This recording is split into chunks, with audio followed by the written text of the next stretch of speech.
बार फिर से स्वागत है आप सभी का।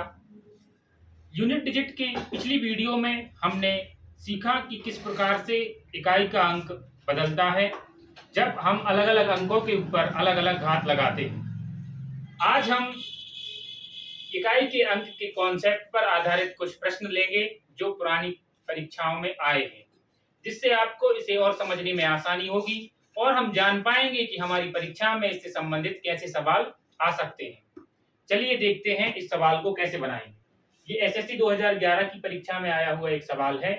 सवाल में लिखा है कि 112 के ऊपर अगर 73 की घात लगा दें और इसको हल करें, यानी 112 का हम 173 बार गुणा करें तो आखिरी में इकाई का अंक क्या होगा। हमारे पास 4 विकल्प भी मौजूद हैं। चलिए देखते हैं हम ऐसे सवाल को कैसे बनाएंगे। मैंने पिछली वीडियो में भी बताया था कि इस सवाल के आगे कितने भी अंक लिखे हों हमें उससे कोई फर्क नहीं पड़ेगा। हमें सिर्फ देखना है इकाई का आखिरी का अंक कितना है, 2। तो 2 और इधर कितनी भी घात लगी हो हम सिर्फ कितनी घात देखेंगे, आखिरी के 2 अंक। कितने आखिरी के 2 अंक। ये आखिरी के 2 अंक क्यों आ रहे हैं, ये हमने 4 के विभाज्यता के नियम में समझा है, वो अब पुरानी वीडियो में हम आपसे बता चुके हैं।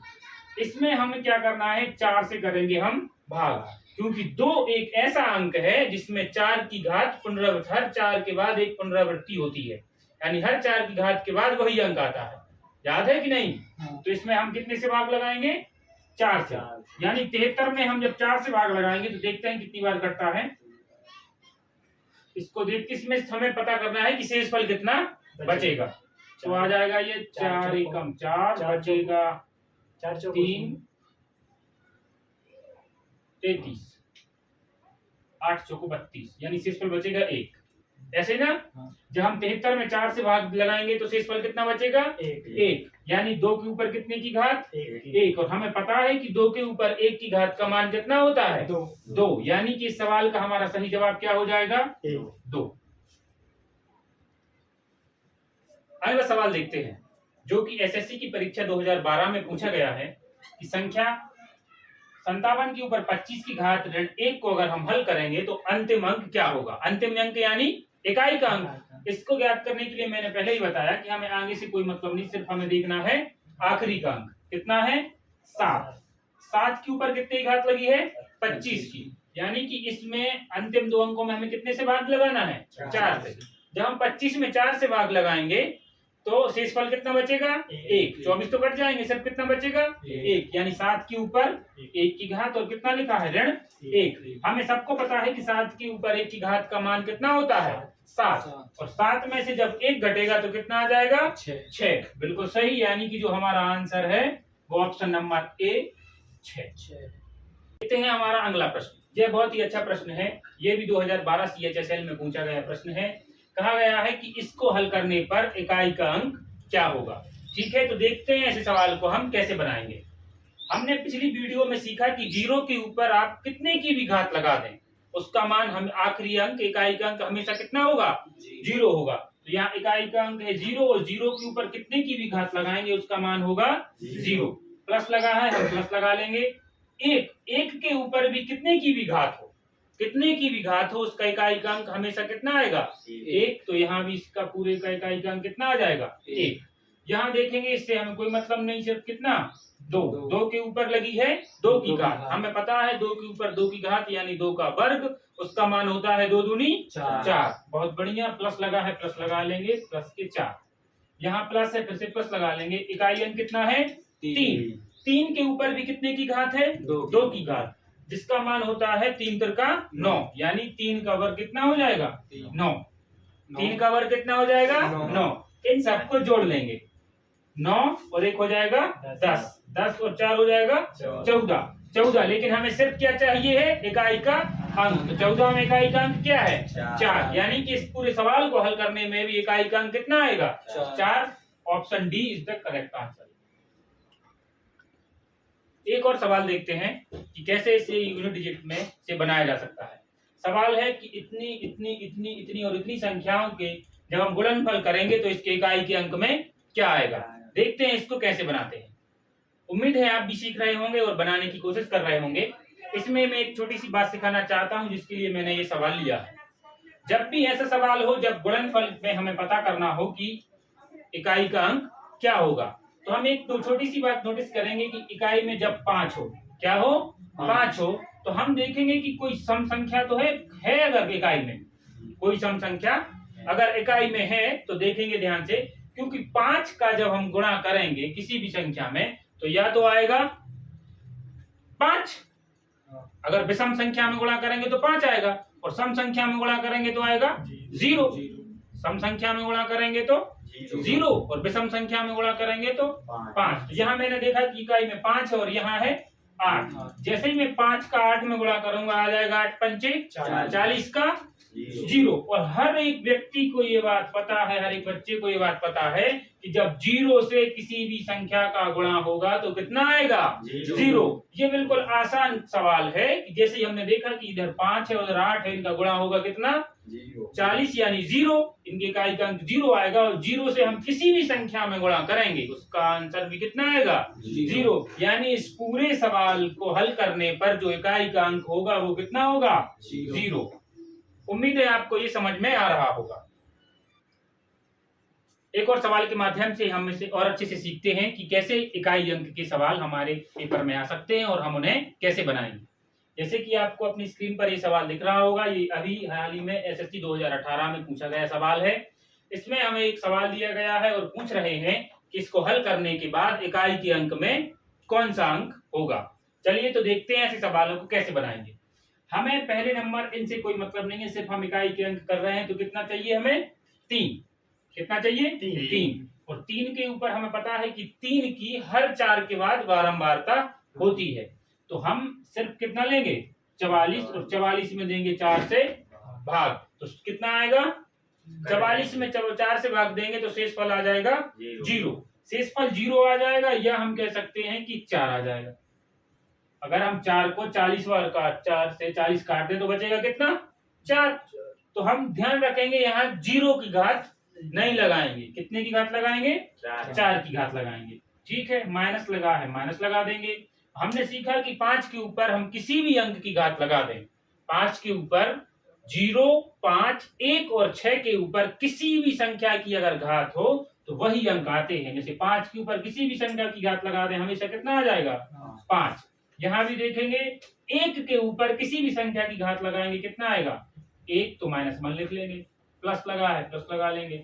6 के ऊपर भी किसी भी संख्या की घात हो उसके इकाई अंक में हमेशा क्या आएगा, 6, तो यहाँ से कितना लिख लेंगे, 6। चलिए अब हम इसे हल कर लेते हैं कि 4 के ऊपर 3 के ऊपर 4 की घात में इकाई का अंक क्या होगा। तो हमें पता है कि 3 के ऊपर 2 की घात गुणे 3 के ऊपर 2 की घात लिख सकते हैं हम इसे, और 3 का वर्ग कितना होता है, 9, और 9 का 9 में गुणा करेंगे तो 9 नाम 81, यानी इकाई का अंक कितना आ गया, 1। कितना आ गया, 1। इसमें इकाई का अंक आ जाएगा हमारा 1। लिखा है ऋण 5 ऋण 6 प्लस 6। कोई दिक्कत नहीं।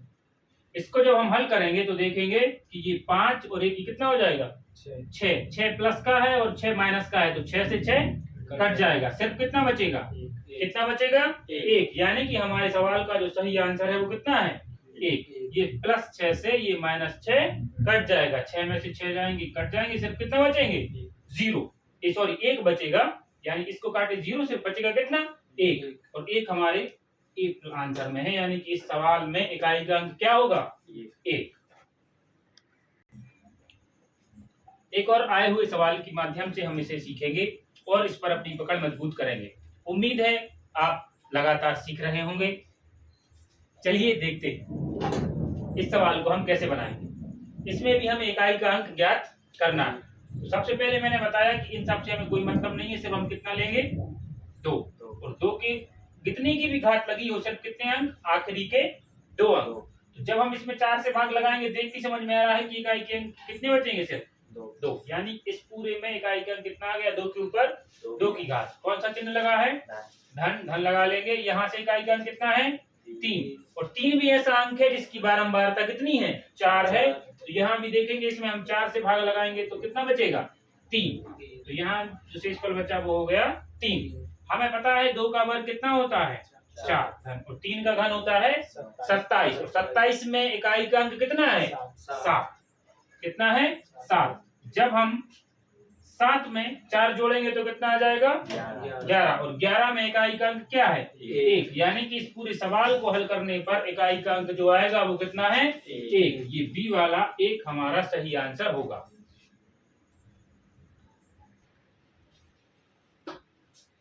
दोस्तों आज हमने सीखा इकाई के अंक से कॉन्सेप्ट जो पिछली वीडियो में हम सीख चुके थे, उससे हम सवाल कैसे बनाते हैं और कैसे कैसे सवाल है जो हमारी परीक्षाओं में आ सकते हैं। कई बार इकाई का अंक जरूरी नहीं है कि डायरेक्ट हमसे पूछें कि इकाई का अंक इस सवाल में क्या है, लेकिन इकाई का अंक अगर हम ज्ञात करना जानते हैं तो कई और ऐसे सवाल हैं जो अलग अलग कॉन्सेप्ट पर आधारित हैं, चाहे वो परसेंटेज के हों, चाहे वो आयु संबंधी हों, बोर्ड मास के हों या सरलीकरण के हों। उन सब जगह पर भी हम इस मेथड का यूज करके सवालों को बना सकते हैं। उदाहरण के लिए मैं आपको एक सवाल बता रहा हूं, जैसे ये पिछली परीक्षाओं में आया हुआ सवाल है कि इसको हल करना है, इसमें इकाई का अंक ज्ञात नहीं करना, इसको क्या करना है हल करना है, यानी कि इसका वर्ग करो और इसका वर्ग करके इसमें से घटाओ जो कुछ आए। हमें पता है कि ये अच्छा खासा अगर हम इसको सर्वसमीकरणों से भी बनाने की कोशिश करेंगे तो भी यह हमारा 2-3 मिनट के करीब समय ले जाएगा। ऐसे सवालों को भी हम इकाई के अंक से बना सकते हैं। इसके लिए पहले हमें सबसे पहले देखना होगा कि जो हमारे विकल्प हैं उनमें सब में इकाई का अंक अलग अलग है कि नहीं।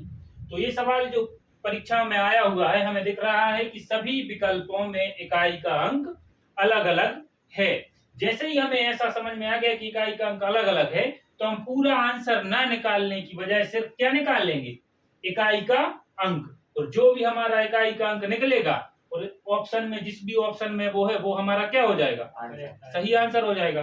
चलो तो देखते हैं ऐसे सवालों को भी हम कैसे बनाएंगे।